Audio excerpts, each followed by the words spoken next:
Se me perguntam o que mais me agrada, o que faz morada no meu coração, ao pé da letra digo com certeza, é a natureza lá do meu sertão.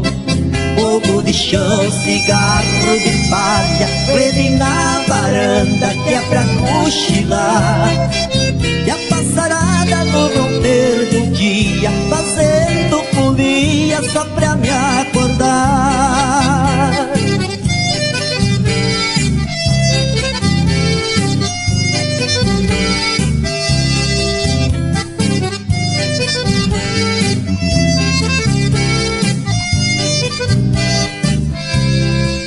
Um bom cavalo pra correr carreira, uma vaca leiteira para ordenhar, um riozinho no fundo da roça, quem é que não gosta às vezes de pescar? Uma guaiaca, um pouco de dinheiro, luz em candeeiro, rabo de tatu, chapéu de aba larga e barba e cacho, e também um laço bom de couro cru.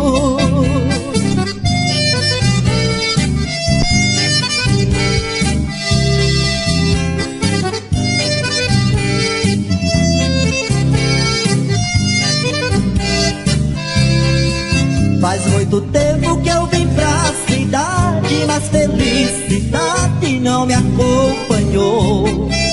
Tenho saudade do cheiro do mato, é mesmo de fato bem feliz não sou.